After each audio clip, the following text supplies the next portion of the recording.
This is Nostalgia at Night, and tonight we're going to be reviewing junk wax sports cards. So the junk wax term comes from the fact that these cards were produced at a time when it was overproduced, and just flooded the market with these trading cards. Hence the junk, and they were released in these wax packages, about 10 of them or so in a package, depending, on what was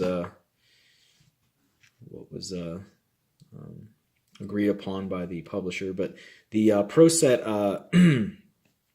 NFL cards are the epitome of junk wax sports cards as far as football goes. You could see these things were nothing particularly amazing.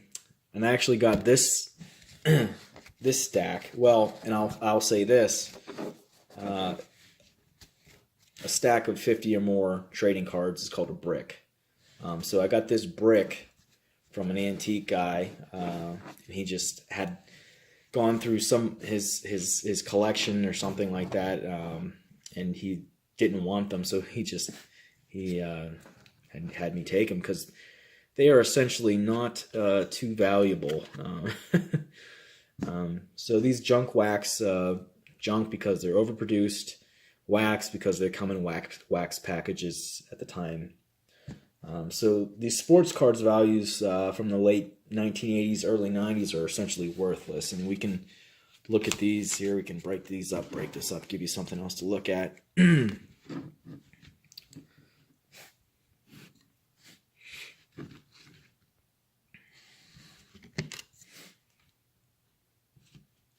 Yeah. So it's a variety here of what I got. Nothing special. These are all commons, and essentially are worthless if you're of the investor mindset for these.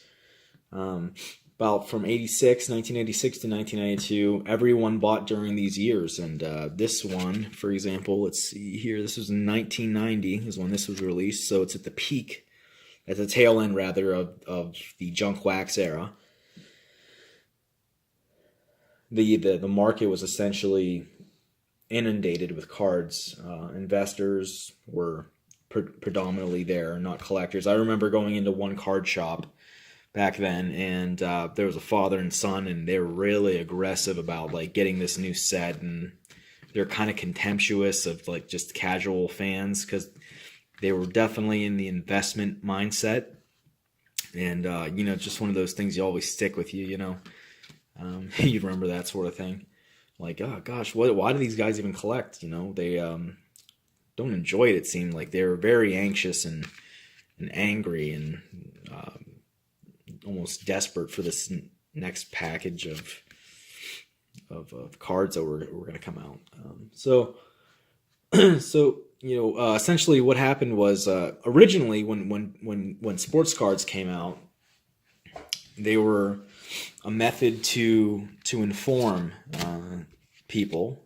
They were ephemeral. They were not to be something that would be preserved.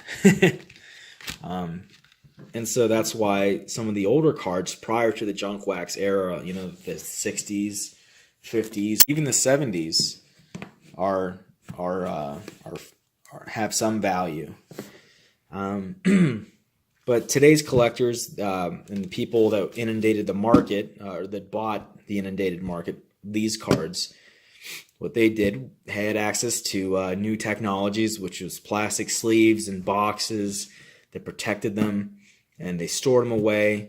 And this is what the result is that many of these investor types still have them stored away, and as a result, there's just too many to warrant any value to any of them, because everyone has a pristine one of Jeff Bostic from the Redskins.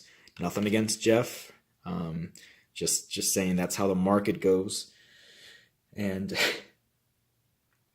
it's interesting today that today's collectors for sports cards are in the thousands, not the millions. And they keep them as a fragile antique.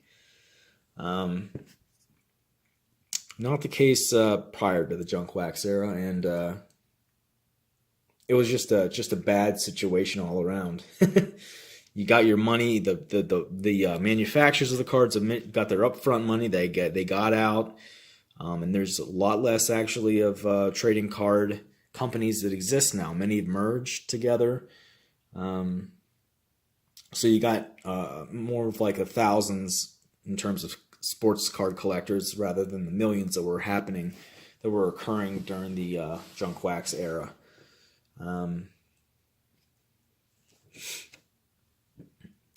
I guess what we could take away from this is, you can appreciate the photography of this. A Michael Young wide receiver for the Broncos card. You can appreciate the action that was captured in the photograph. You can appreciate the graphic design here. The Falcons are back in black, so you can see that fancy stripe going across with the NFL shield up top there. Is that Jerry Glanville? Looks like it. And you got these nifty art cards, Phil Simms there. Frank Reich, right? QB of the Bills. You got the back. You can appreciate that. You can use these as little information cards if you want to. It's just that you're not going to get any money for these things. These are wasted. And then there's some that are particularly special and rare from this era, but this particular bunch is not. It's just a grab bag of miscellaneous. It's an info card. Stadium Club football cards. And we've got Stadium Club here, and this was from 93. So technically, this is getting out of the junk wax era, but still kind of a little too close to it. So anyway, this is what I wanted to kind of cover. Essentially, you have to look at the back at the cardboard accomplishments of these athletes. And there's nothing wrong with these. These are elite athletes whose accomplishments were captured on cardboard, And these are the commons. These are just the commons. So it just makes you think the complexity of collecting and just knowing the market and understanding, what it is. If you want to be an investor in this market, you really got to do your homework, do some research. Be comprehensive in your research. Take your time. But again, if you're going to just want to get in this for money, that may not be a thing of interest to you. I mean, it's easy money is a wonderful thing, but having a nice pastime is also something. There's something to be said for that. There's a richness in having something like that. So, and we got like here the 1992 Robert Porcher rookie card, looks like. Yeah. So anyway, I mean, technically, you could take these and use them as fire kindle, and you wouldn't be out, but maybe a quarter, Hopefully, one of these days somebody will figure out a way to use these, repurpose them as something interesting. But until then, these are just junk wax commons. Feel free to leave a comment below. Tell me what you think about your collection of commons and how you might put them to use, make them relevant again today. Because there's something to be said about these images. They do capture a time period, and they celebrate a sport that is widely popular. And so it's kind of a shame to get rid of them.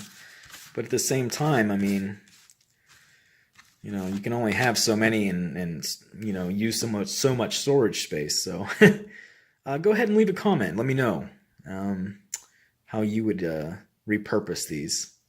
Serious comments only, please. because I'm sure there's a lot of funny things we could do with these. But thanks for your time. This has been Nostalgia at Night.